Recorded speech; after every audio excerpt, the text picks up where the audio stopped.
Malikah Berry Rogers. I want to draw your attention, everyone, as we kind of filter in and give everybody a little bit of time to get settled, that one of the founding anchor institutions of Southern Black Girls is here, Ms. Margot Miller. She's here with us in the call as well. So it is our shared data. It's the work of the founding anchor institutions that we all get a chance to do this work together. Uh, I promise not take your entire lunch hour. I promise to do this quickly and to leave space for questions and conversations. For those, because you are the friends, y'all know that when we start speaking with each other, we come off mute, we talk to each other, we laugh, we share stories, and so please, do feel free to do that now. Hey, Miss Molly, how are you doing? Merry Christmas. You look great. How are you? I am good. How are you? I'm great. Joy, if you want to let me know when we should officially get started. Let me I see. think we can get started now. We're gonna go ahead and honor everybody's time. We certainly appreciate you all coming out. I don't have to do an introduction for Malikah. She's kind of introducing herself, but I just wanted to thank you all for joining us on our last Sage Circle for the year. And with that, we have a great treat of Malikah Berry Rogers, the Executive Director of Southern Black Girls and Women's Consortium, to give you a little bit about what we've done, what we're doing, what we're going to do. And we're so excited to be able to share that with you today. So, Malikah, I'm going to turn it over to you. Hello, everybody. I was cheating and looking at the chat, which I never should do because I spent time smiling at everyone. I'm seeing also so many good friends in there, so many folks whose work has changed lives for Black girls and women in the South.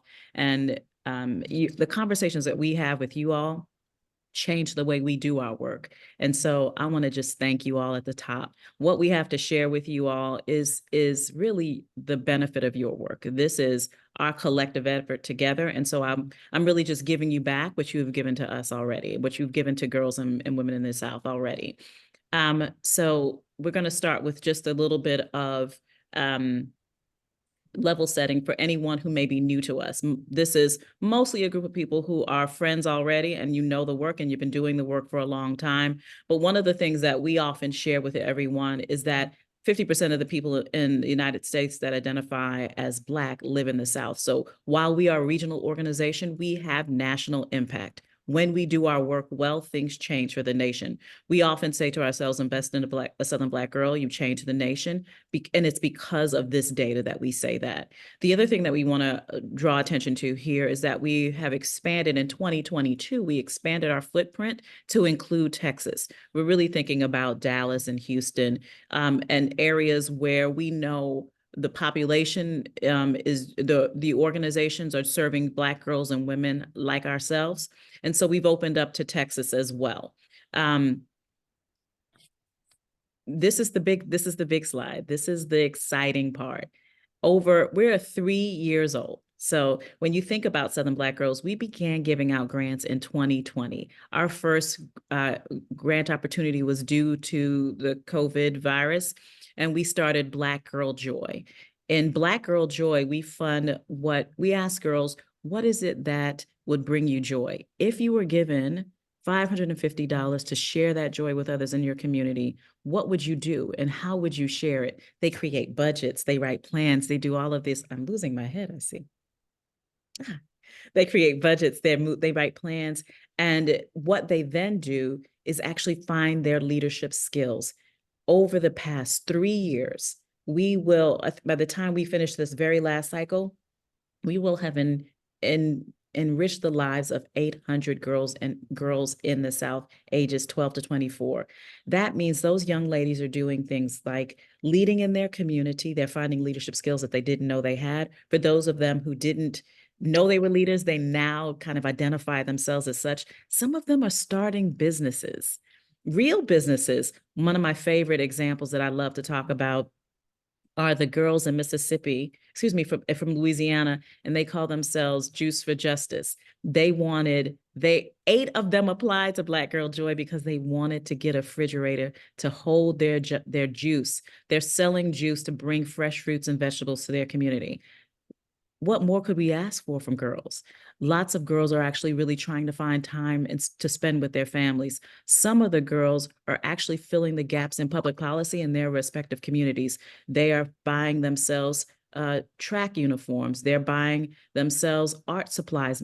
You would be amazed at how many girls are actually using this money to replace arts programs that don't exist in their schools any longer. So girls are actually identifying the gaps in their lives, have identified those gaps as places that bring them joy and are filling them. Some of our girls are actually at the top of the COVID virus.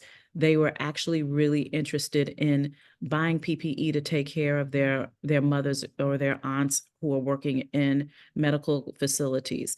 Really, what these young women do with this money, do with this Joy Award, changes our world so significantly, but really, truthfully, it changes them so significantly. We are building a next generation of leaders that, from where we sit as Southern Black girls, we can be incredibly proud of. The things that they do with this Joy Award are inspirational. But the work that we do with you is equally, and the work that we do with you is equally inspirational. In that same 3-year period, we have awarded $3.5 million to more than 200 Black women-led organizations in the South. 20% of those organizations are much like you all here. They are under $1 million.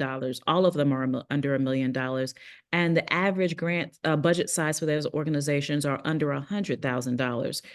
You all collectively have worked to engage 200,000 women. Now, we've just sent out our grant report for the 2022, for those who received a grant in 2023 and 2022. We would love for you to give us your grant reports by the end of this year. What we're looking for is to understand collectively how many Black girls and women you all are able to address and help do with this work, and also who's receiving direct services. So what we know is in 2022, more than 200,000 girls and women had access to programming, events, reading experiences, movies, because you all did this work. But then there were another 8,500 Black girls and women who had direct services. That means anything from meals, medical care, mental health services, emergency funding, because you all were doing this work. That is a huge amount of people. That's a large group of people who would have never otherwise been given the support if you weren't doing the work. We understand that we fund social justice, economic opportunity, education, leadership development, and wellness, but your work is interdisciplinary. Your work touches so many other areas. And one of the things that we learned from you all this year that was incredibly important, you all watched how we moved. You watched the anchor institutions come together. Our visionary founder, Latasha Brown, brought together the Appalachian Community Fund, the Black Belt Community Fund, and the Fund for Southern Communities. She brought those three foundations together to say, what might it look like if we aggregated resources, if we aggregated networks and connection to build a network that was more powerful than each of us independently. You all watch what we did and actually are beginning to build your networks within this network of girl serving organizations, networks of organizations that support Black girls and women in the South around mental health care and support. We are watching you change what it looks like to fund and support a Black woman. And that was our promise.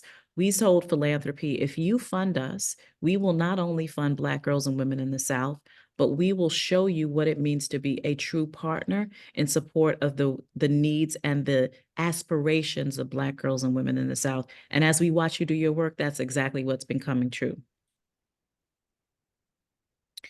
So here's some of the impact. We know that we are different than any other funder. Not only do we want to share money, disperse money, and make sure that you have access to the funding and the resource that builds your capacity, but we also want to know that life is better for the girls and women that you serve because you are here.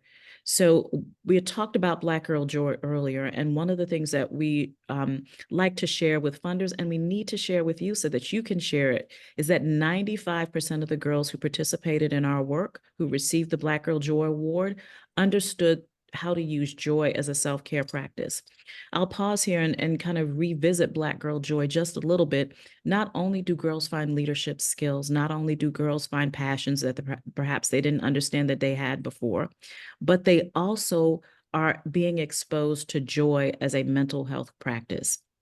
One of the things that became abundantly clear to us as we began doing this funding during COVID is that our girls were very clear that they needed some support that they weren't getting from school or home. They needed someone to talk to.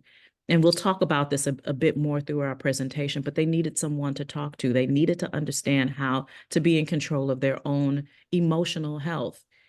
We understood, as many other researchers do, that joy is a tool to help control and master your mental health, maintain your mental health, better said, maintain your mental health. And when girls started with us, they weren't clear that leading and sharing and laughing with their friends could change their lives so directly. 95% of those girls, 95% of the 700 to 800 girls now know that when they are feeling that the world is bigger than them, that they have challenges and troubles, that they can use joy to change themselves and change their communities. That's huge. We may not ever get to a place where every person who needs mental health support receives it, but we will get to a place where everyone who has access to creating joy can do so and support their mental health. And so that's a huge detail. That's a huge, um, we're just incredibly proud to be in partnership with you to make sure that that happens. And so when we talk about, I was ahead of myself, but I'll kind of draw your attention to one portion of this slide about that 8,500 that received direct services. Those are the direct services I was talking about: access to mental health, learning to advocate for themselves, and leadership development, gaining safe space. When we did our listening tour to understand what we should fund and what was important, one of the ideas that continued to come up was that girls needed safe space. They needed space to be girls. We were able to provide that because of your work. So thank you. So before I continue, Joy, I'm going to pause and try to stay out of the chat and find out if there's anything in there we should be talking about or responding to. No, people are really just enjoying that you are sharing all of these great updates.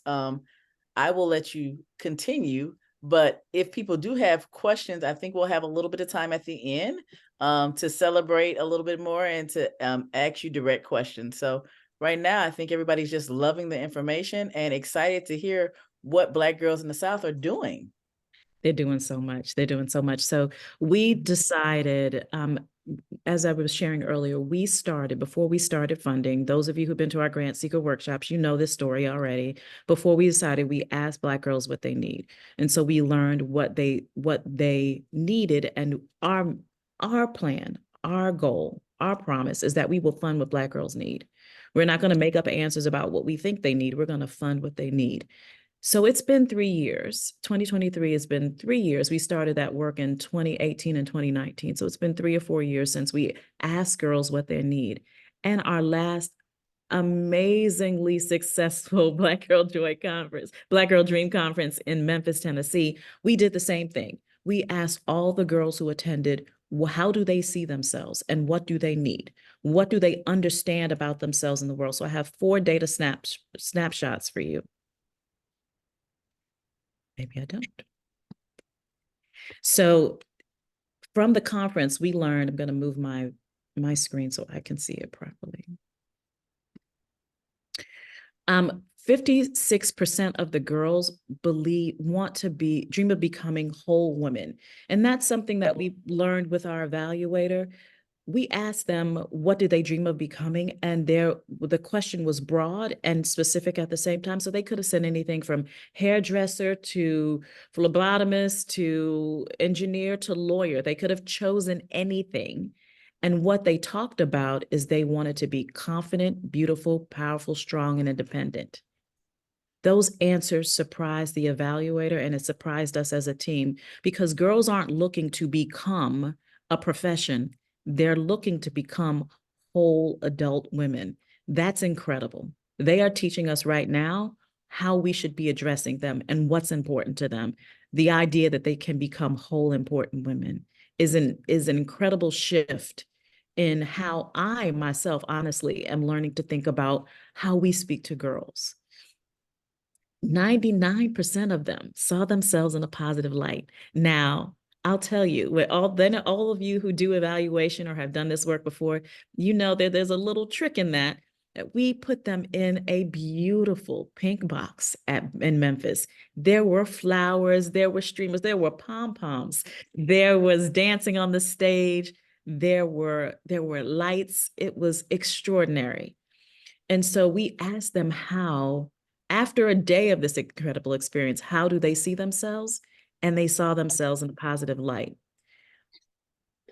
While that answer may have been different in another space and time in their lives, one of the things that we can take away from that is that if we encircle and enrobe our girls in the messages about themselves that tell themselves the truth about themselves, that they will see themselves in a positive light. They can walk in that positive light and not listen to any negative narratives that may be in the ether around us. We all know those negative narratives, but for a weekend, our girls never heard those. They heard how beautiful they were, how smart they were. They understood themselves to be confident, beautiful, strong, powerful, and independent people. And that's who they wanted to be. So while those of you who do evaluation will say that's probably not great data, for me, that's incredible data, because we were actually able to give them their voice and help them stand strong. Here's some snapshots of from some of the girls. So we asked questions like, what do Black girls dream of becoming?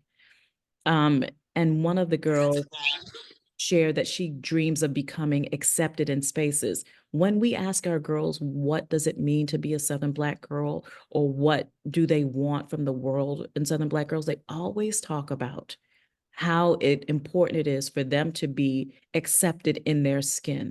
They are clear that there are places that they go to that they aren't accepted in their skin. And the more that we create spaces for them to be accepted because of who they are, not despite who they are, the more that we take the time to shift that narrative and shift the world around them, and they teach us how to shift that narrative and shift the world around them, then we are doing our part as adults to support Black girls and women. And then finally, one of the things that was common and consistent in terms of what girls need is a safe place to talk to people and safe people to talk to. One of the things we learned is that girls may not feel that they have the friendships or the mentorships in their communities. For those of you who are doing the leadership development and the empowerment work, for those of you who are doing after school work, this is where your work shines, because girls who have that aren't looking for safe people, safe places and safe people to talk to, because they have you. But what that tells us is when we look at what we need to fund moving forward, we may need to take a better look at how we are supporting organizations like yours that do leadership development and empowerment. And then lastly, I'll just share a little bit about about how this work has kind of changed me. Of course, you all know that because we do this work, we all spend a lot of time explaining to people how and why we do this work at Southern Black Girls. Why Black girls? Why is this important? And one of the things that I often tell people is, I tell people not only about the generational disinvestment and that the South hadn't been funded properly and all the things that we all know, and I won't repeat that. But sometimes I'm asked, what does this work mean to you and how does it change you? And it has made me think about joy and dreams in a way that are more practical and real than I'd ever thought. It's made me think about how much work joy is doing in our world and how much we need it to change the world that we're going to live in. Oftentimes people are sad and bemoan what the world might look like because we watch the news. But if you sit where we sit, if you sit where Margot and Jalicia, Joy and Chauncey and I get a chance to sit, what you'll find is that you are inspired and can't wait for the next day and the next day and for the future, because the young women who are going to be in charge are really pretty impressive people. So I promise not to take too much time. I've got us right here at 1:30. And for the rest of this, I want to be in conversation with you all. So come off mute, talk to me, ask me questions. Let's begin a conversation. First and foremost, thank you. I found this program or organization through a grant platform, and I looked you all up, and I'm just so excited and so proud to connect with people who are doing what I, because it's very fair in the South. So just glad to be here that I found you all. We are so glad that you found us as well. Joy often says that we go together. Now that we're together, now that we know you, now that we know that you're out there and the good work that you're doing, we're going to consistently look for opportunities to support you. One of the things that Joy does, and we all do, is we make partnerships with others in philanthropy who, in fact, do not have organizations like yours in their portfolio.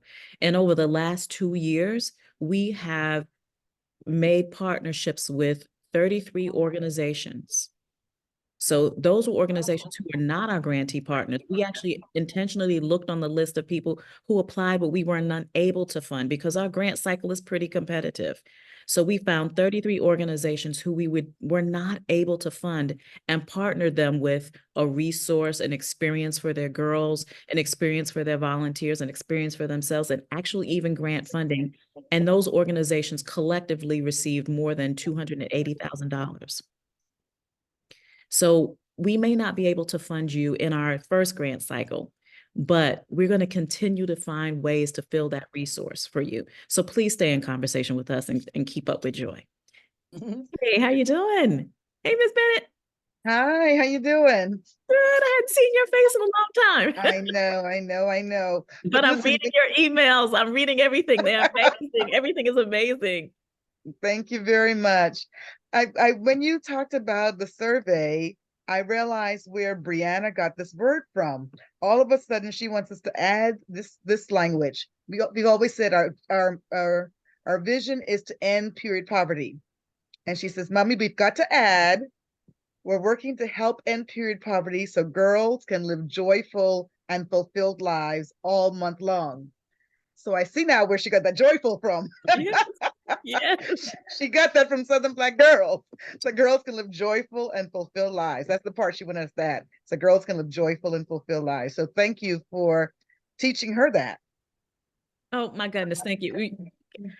First of all, if you wouldn't just please take a few moments and share with everybody what your girls have done and what they've changed for the state of Alabama. This is the quality of you. This is who you all are. This is the work that her daughters have done is amazing, but I want to cede the floor to you. And if you wouldn't mind sharing, please, Miss Bennett.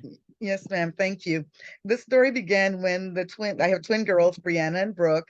When they were 11, there was a lot of whispering going on about their birthday. And so one night I said, let me just get in this room and nip it in the bud, because I know it's going to be something ridiculous. And so I just listened, and Bree was saying, oh yeah, I have an idea. We can build houses for all the homeless people in the world. So this is what they were talking about. I thought they were talking about Louis Vuitton, but they were talking about building houses for all the homeless people in the world. Anyway, they tried many ideas that obviously did not get off the ground. But a little aspirational.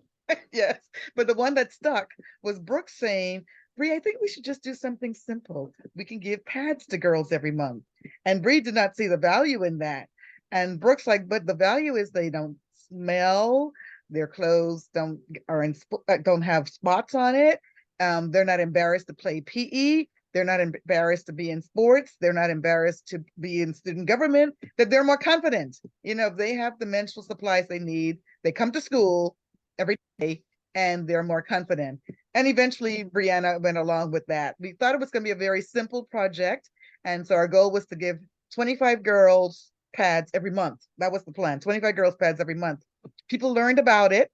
And we're now doing 6,000 packs, not just the pads. We do these bags called WIT kits with because then, you know, when you start doing service, you learn people don't only need pads. The people who need pads also need soap, deodorant, lotion, shampoo, conditioner, et cetera, et cetera. And they include a pair of fuzzy socks because they believe that you should have socks on when you're in your period.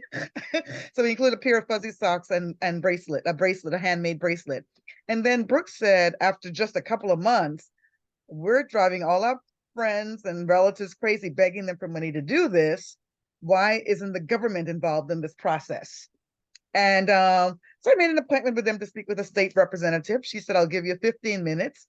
Instead, she took 2 hours with them. When she realized what they wanted, she broke down crying and spent 2 hours with them. Representative Rolanda Hollis out of Birmingham. And she's been working with them now for 4 years. They unanimously worked together to unanimously pass HB 50 in Alabama that provides $200,000 in funding per year to Title I schools in Alabama to provide menstrual supplies. Yes, yeah, that it is amazing because believe me, when we first started, they were telling us to our face, I'm not voting for that. Let them buy their own pads. If they can have iPhones, they can go buy their own pads. If they can get braids done, they can get their own pads. So, I mean, people opposed it vehemently, but 3 years of education and they came around and voted unanimously in a white Republican male Senate and House of Legislature. And Brianna started with us as one of our first Black Girl Joy Award winners in 2020. Yes, and ma'am. they Yes, applied ma'am. again, they applied again, and so they decided, oh, we can do this as a nonprofit. The idea that they took and created their own entity, bringing other girls along, is exactly the trajectory we would like to have for so many of our girls. And we tell your story often because we want to inspire more of your girls out there. We want more girls like that. Thank you so much, Ms. Bennett. Thank you. I see Takira.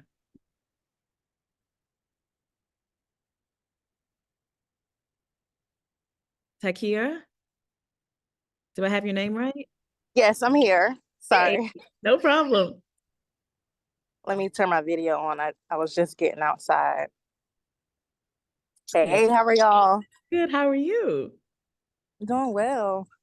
So my question was pretty much about, I guess, for girls who are in my age group. I just recently turned 25, so I know that is the end of the cutoff for most of the, specifically the Black Girl Joy Challenge, which I have been blessed to be a recipient of over the last couple of years, with my period project here in my local community, of being able to make space and give resources for healthy periods and talk about self-advocation and also sexual wellness and womb health to young girls, usually during back to school times, and also providing in-classroom kits and emergency supplies to some of the teachers that I know here in my community.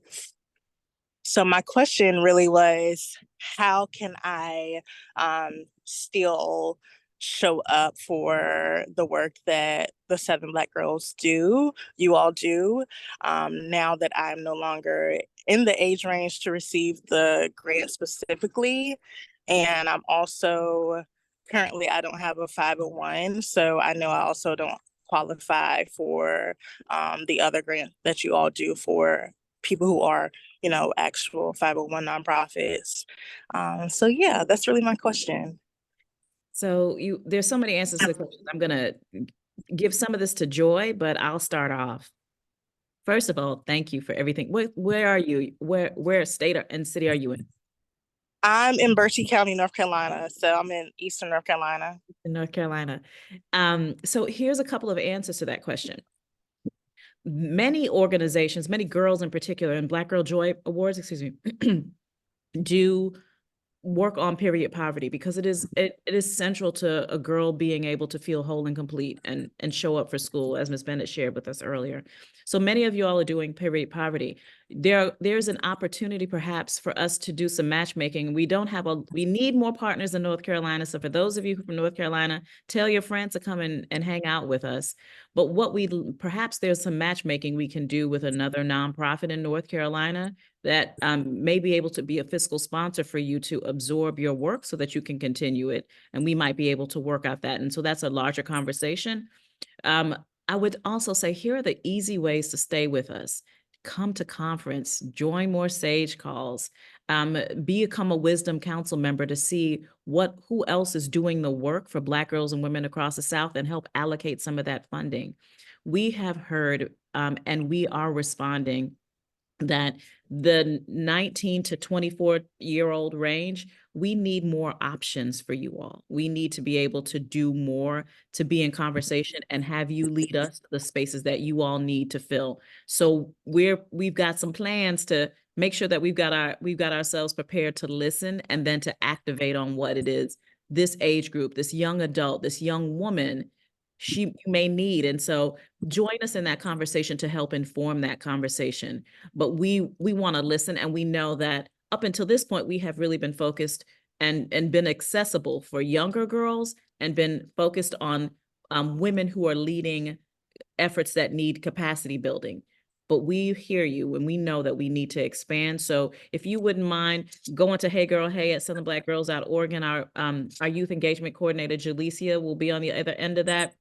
Well, actually, we're all on the other end of that, but we can start working on conversations about how to be involved and expand that so that we don't lose you. The worst thing in the world is that you turn 25 and we say bye. That is not going to ever happen. That is never going to happen. So hang out with us for a little bit longer. Email us at Hey Girl Hey, and we'll tell you when we have that listening session for your age range. But Joy, I want to pass it to you as well and share some of your plans. So we have big plans, and we'll be rolling out some things next year just to make sure that we stay engaged with community. I do not want you to think that just because you're 25 that you can't be a part of this ecosystem. We go together, we're gonna stay together. So we are going to do some things where we'll be a little bit more intentional about regional things and getting the voices of people like you and others so that we can actually know what's happening in your region and kind of roll that up to our anchors and ourselves so we can be informed and engaged so that we can actually know where and how we are funding and just hear the good news that you all are doing, right? A lot of times we do not get to share all of the great stuff that's happening. And we want to be that voice. We want to be that amplifier in that way. So there will be some communications that will come out at the top of the year on how you can stay connected. But as Malikah talked about earlier, Hey Girl Hey is a good way to contact us. Come to the SAGE circles, sign up for the Wisdom Council where you get to actually be in community with other leaders and review Black Girl Joy Challenge winners and also the Dream Fund. So we're gonna have some ways for you all to plug in that will keep you all closer to us. So y'all gonna feel how we go together a little bit more. Sakira, I would say that what is happening in the chat is exactly who Southern Black Girls is. So we get a chance. We are the meeting space for all of the genius that's on this call right now. And so what's happening right now is Shamika said, I'm here in rural South Carolina. Let's talk a little bit about this. Shakira is saying, don't be afraid to volunteer. Get back in that chat and see all of the resources that are there, because what ends up happening is you all start creating connections for each other, and we get a chance to tell how amazing those connections are. We want to fund and fuel those connections. We want to be a part of them. We want to be the center point where they happen, but we know that the real magic is really what you all are doing right now in this chat. So when you get back a moment, go ahead and take a moment to look in the chat and see where there may be immediate friends who are doing the same work right now and are looking for a way to connect with you and keep you engaged. And join our listserv. Chauncey mentioned that on the actual chat. That's making sure you stay connected to us. And I'm getting direct messages on how people are connecting. So I'm really excited that, you all are making my job a lot easier. But it is really great to see the connections that have happened over the years. I have heard several testimonies from organizations that have done some collaborative efforts, whether that's funding together, whether that's meetups, whether that is combining their forces to do good, because we know that we are stronger together. So that's what this is all about. We wanted to make sure that Black women and Black girls are heard all around the world. Because we know that, you know, the South got something to say, and we know that a Black girl is going to change the world. So we're excited about the chat is booming. It is. All right, Takira, I'm gonna let you get back in there. It's all about you right now. It's all about you. All right, I'm gonna talk to Earlene next, and then we're gonna talk a little bit about conference. So Chauncey, get ready. Earlene?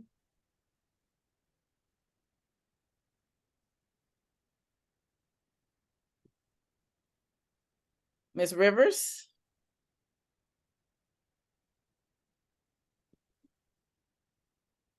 Okay, we'll get Earlene a little bit more time. And Chauncey, while she gets herself prepared, would you mind sharing a little bit about conference and all the good stuff this year in 2024 upcoming? Yes, in my TD Jakes voice, get ready, get ready, get ready.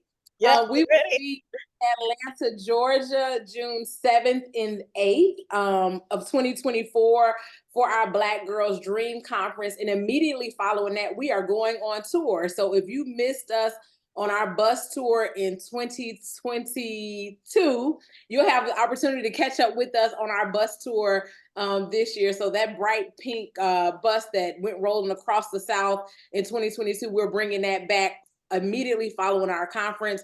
Our theme this year is around Afrofuturism, and we can't wait to engage you all. We are planning some really great workshops and conversations around things that are happening in the global South. So not only what is happening here domestically, but what are some of the shared experiences for Black women and girls throughout the African diaspora. That's something that we're really excited to bring you. We're going to be having again, one of the panels that people talked about a lot was We Got Next, where we had young women who were doing extraordinary things. And at our last conference, we heard so much really great feedback from that. So we're bringing that back probably in a different way this year with different women. But we know that, you know what, this iPhone think I'm talking to them. Sorry. But we are doing some really great things. We'll bring back some really great young ladies to share with participants. We are in the throes of planning right now, actually planning earlier than we usually do. So we're in the throes of planning right now. Registration will be released soon. What is different this year is there will be a nominal fee. I don't know if a nominal fee to attend the conference this year. We just want to make sure that there is an investment so that all the people that register do show up and attend the conference this year. We'll still be offering for groups, large groups coming from afar. We'll still be offering travel stipends. So look out for information because it's going to be coming really, really soon in terms of your hotel room. So making sure that you reserve your room. Sorry, that's what I'm trying to say. Reserving your hotel room. We do have a room block. I didn't say the hotel purposely. And also making sure that you are ready to register for the conference as well. There was a question in the chat about being able to volunteer. That is something, or be on the planning committee. That is something that we've taken back to our event coordinator so we can figure out the best way to make sure that people who are in Atlanta are engaged with the conference. In the bus tour, I can tell you about the cities that we're going to. I'm not gonna say the dates just because things can switch up, but we are going to some places that we don't usually get a chance to travel to, and we want to make sure that all of our states. I don't know why, Ms. Bennett, you can uncross your fingers because I'm gonna let you know that we always in Alabama, and so we are not gonna go to Alabama, but we will be going to Charleston, West Virginia. We will be going to rural South Carolina, probably somewhere within the Columbia area. We'll be going to Charlotte, North Carolina, Fort Lauderdale, Florida, Eatonville, Florida, the Gulfport, Biloxi area, and then we will end our tour in New Orleans at Essence Fest. So hopefully we will see you on the road. We are definitely going to see you on the road. We are definitely going to see you on the road. I see some already exclamation points coming through the chat. Everybody's pretty happy about this. So Chauncey is our director of joy, and she'll be putting things out as we move forward in the top of 2024 to kind of get everybody on the same page.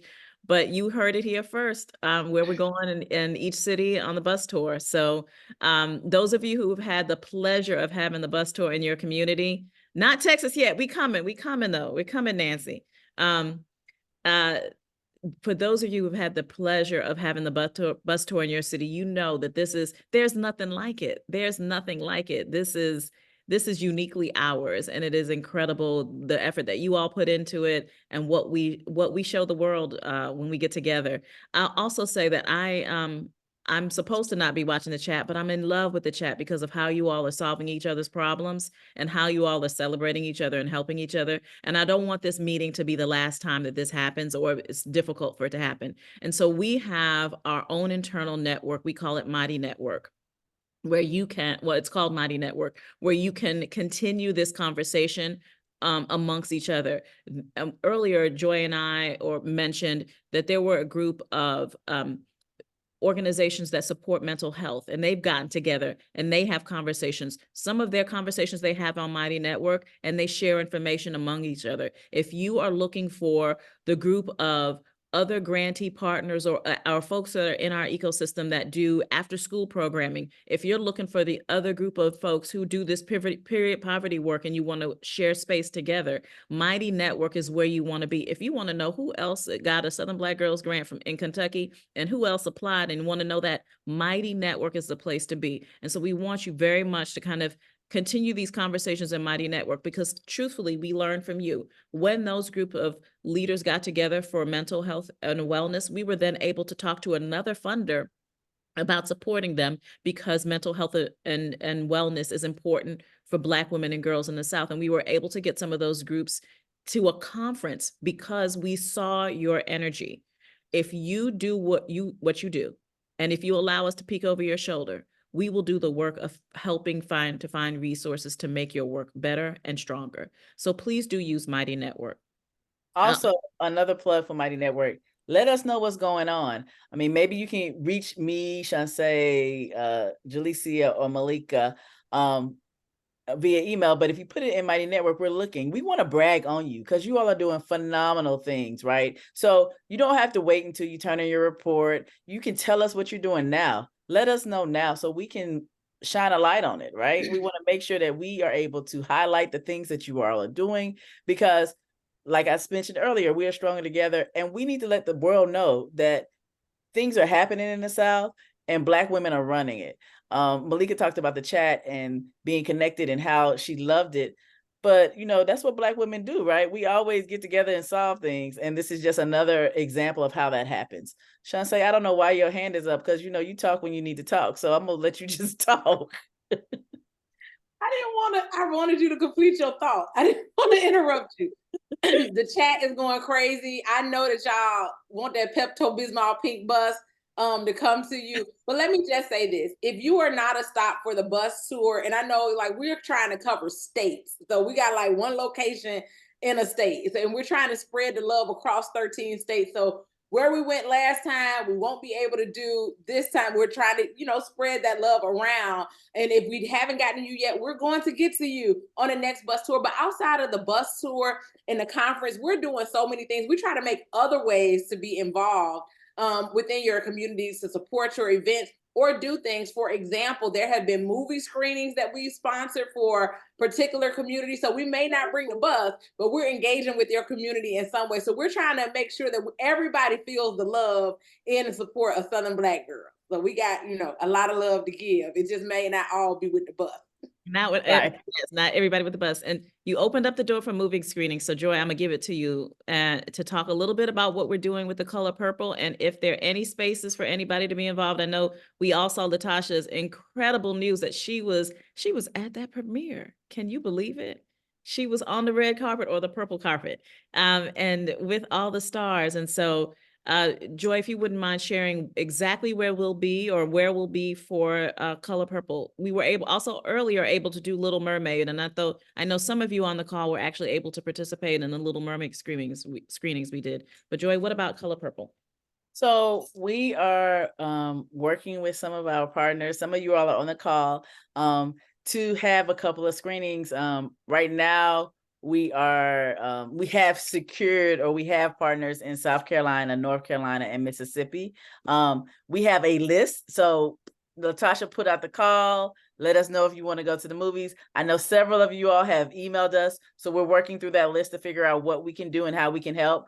We are excited to be able to share that experience with you all during the holiday season. We want to promote sisterhood, courage, triumph, all the things that we know this movie did.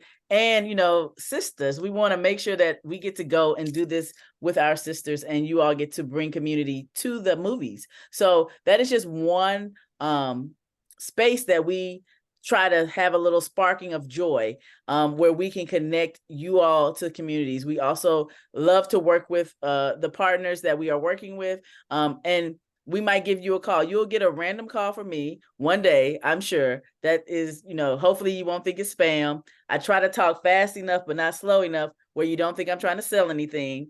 But we do things like that because we know that you all are doing work every day, and we want to be able to, you know, show the love and share the love, even if it's as simple as, hey, you want to go to the Color Purple? Can you gather up, you know, a couple hundred people to go to the Color Purple? Because what we do know is that you all have connections and that you all are doing the things in your community. So if we can take a load off and just let you all have time to enjoy. We do a lot of work and we work from the heart, but we want to be able to have time for you all to enjoy fellowship, engage with communities in different ways. And if we can be of service in that way, that is one of the things that we are here to do.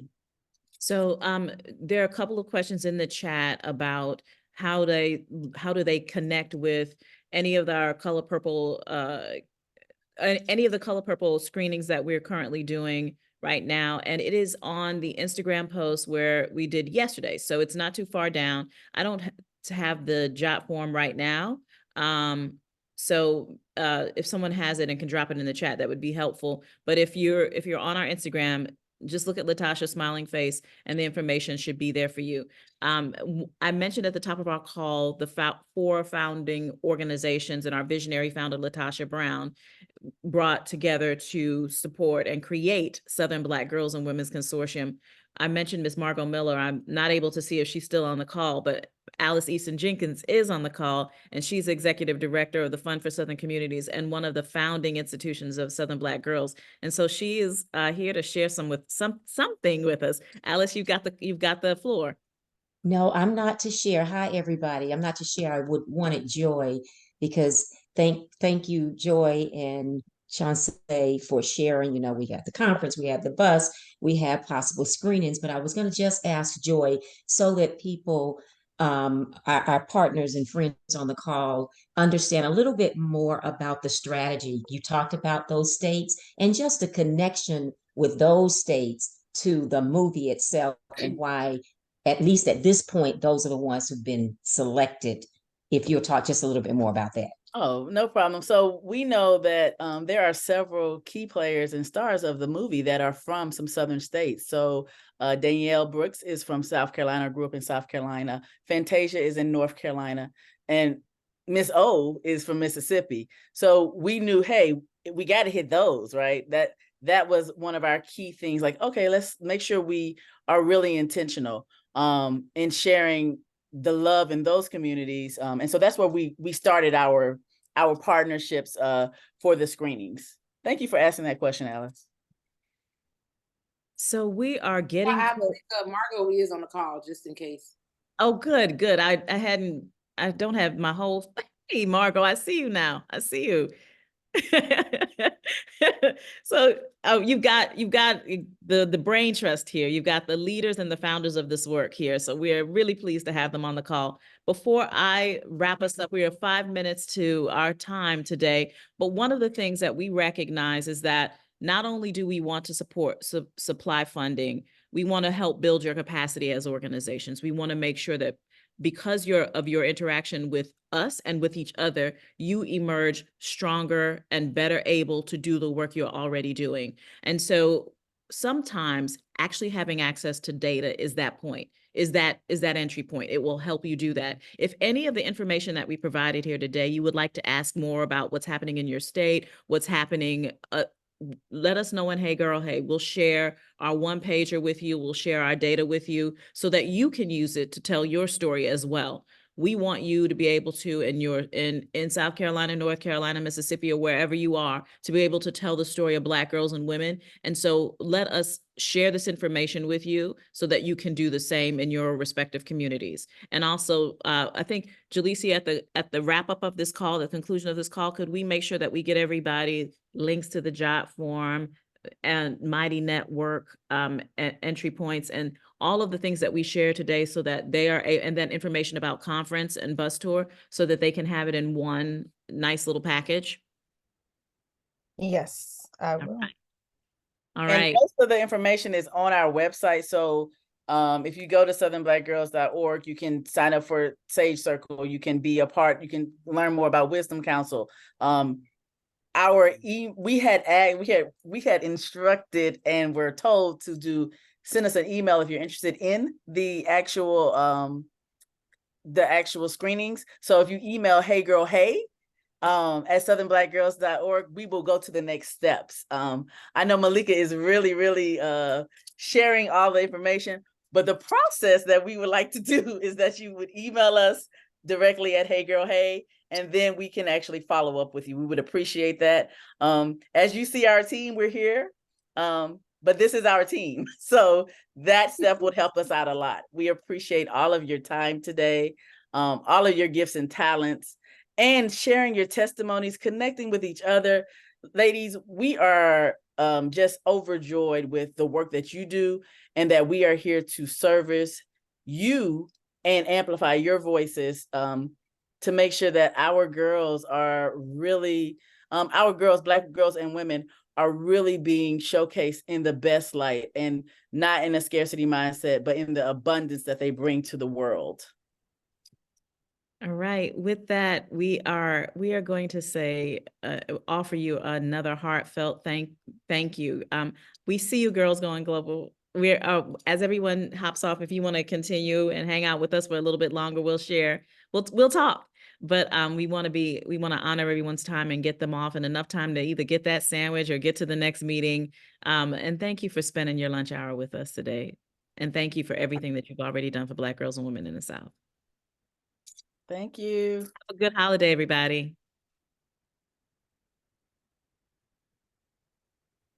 Thank you all. Have a blessed day. Hey, Miss Molly.